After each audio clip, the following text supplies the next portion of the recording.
कुमार विश्वास का अब तक का सबसे बड़ा निशाना केजरीवाल नहीं, इस बार पाकिस्तान का आया नाम। सोनाक्षी हो या फिर करीना कपूर, तैमूर हो या फिर सानिया मिर्जा, कुमार विश्वास ने सबको उड़ा डाला। योगी से मिलते ही बदले सुर या बदले सुर फिर मिले योगी। पूरी इनसाइड स्टोरी, कुमार का भविष्य क्या। कोई दीवाना कहता है, कोई पागल समझता है। सालों पहले ये लाइन कहने वाले कुमार विश्वास को अब कोई भविष्य का नेता कहता है, कोई बीजेपी का सांसद कहता है, कोई राष्ट्र प्रेमी तो कोई रामकथा वाचक कहता है। 3 बार तीनों का निशाना एक जगह। कुमार विश्वास कुछ तो कहना चाहते हैं, जो समझना है तो पूरी कहानी सुनिए। लोकसभा चुनाव से पहले कुमार विश्वास बीजेपी के टिकट से मेरठ सीट पे दावेदारी करने को लेकर भी चर्चा में थे। हालांकि आखिरी वक्त में अमित शाह ने फैसला पलट दिया। लोकसभा के चुनाव में बीजेपी की यूपी में करारी हार हुई। उसके बाद योगी ने अपना तरीका बदल लिया। बीजेपी का कोई पहला नेता खुलकर आया जिसने कहा हिंदुओं की बात होगी, हिंदुओं का देश है, उनकी एकता पर खुला नारा देंगे।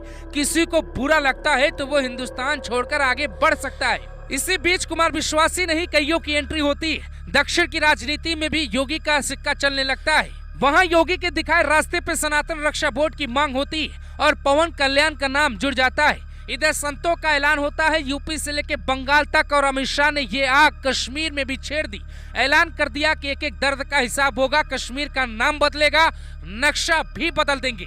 इसी अंदाज में कुमार विश्वास भी है। कुमार विश्वास क्यों चर्चा में है और उन्हें क्यों बीजेपी की बी टीम कहा जाने लगा है, जरा सुनिए। पहले सोनाक्षी सिन्हा का नाम लिए बिना बयान दिया और कहा घर का नाम रामायण और सीता को उठा ले गया रावण। फिर उनका निशाना होता है सैफ अली खान पर। कहते हैं शोहरत ले हिंदुस्तान से, बेटे का नाम कैसे रख सकते हैं तैमूर। फिर तीसरा बयान आता है सानिया मिर्जा पर। कहते हैं शोहरत हिंदुस्तानी और शौहर पाकिस्तानी। तीनों बयान एक ही रास्ते पर है। राजनीतिक पंडित कहते हैं कि कुमार विश्वास किसी घटना की ओर इशारा करना चाहते हैं। इन बयानों के कई मायने हो सकते हैं। दरअसल पहला, दूसरा और तीसरा बयान लव जिहाद से आधारित लगते हैं। इसका मतलब कुछ तो है और पूरी कहानी में लव जिहाद का एंगल बड़ा माना जा सकता है। लेकिन लव जिहाद रोकने के लिए सबसे पहली लड़ाई योगी ने छेड़ी थी। उनकी वो बात पाकिस्तान में वायरल है जिसमें वो सानिया मिर्जा पर कहते हैं, मुझे इस बात पे आपत्ति नहीं है उन्होंने शादी की, मुझे इस बात पे आपत्ति है कि उन्होंने जीवन भर शोहरत तो हिंदुस्तान से ली लेकिन शौहर पाकिस्तान से ले लिया।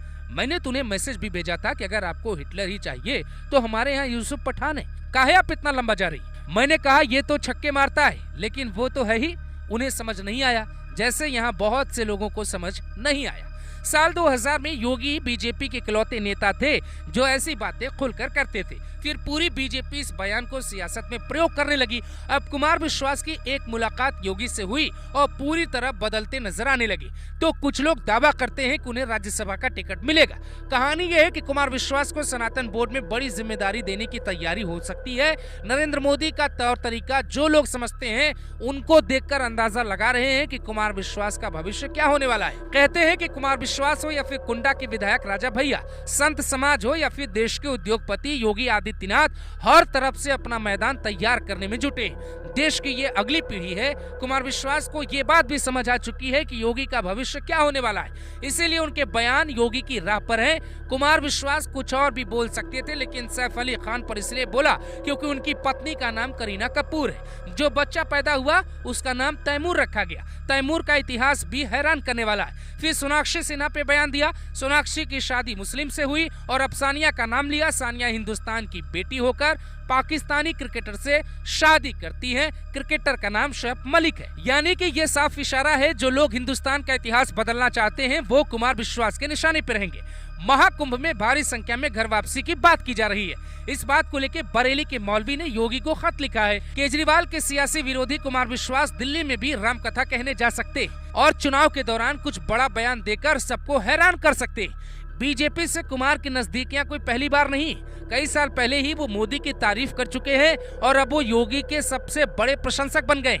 बीजेपी को कुमार जैसे लोग चाहिए, विश्वास को ऐसे लोग चाहिए जो राष्ट्र प्रथम और राष्ट्र हित की बात करते हो। आने वाले वक्त में कुमार विश्वास केजरीवाल पे कोई खुलासा कर सकते हैं जिसका आकलन शायद आप भी न कर पा रहे हो, तो हैरान होने वाली बात नहीं होगी क्योंकि राम कथा कहते कहते कुमार विश्वास ने ऐसा रास्ता चुन लिया है जिसकी मंजिल दिल्ली में ही दिखाई देने लगी है।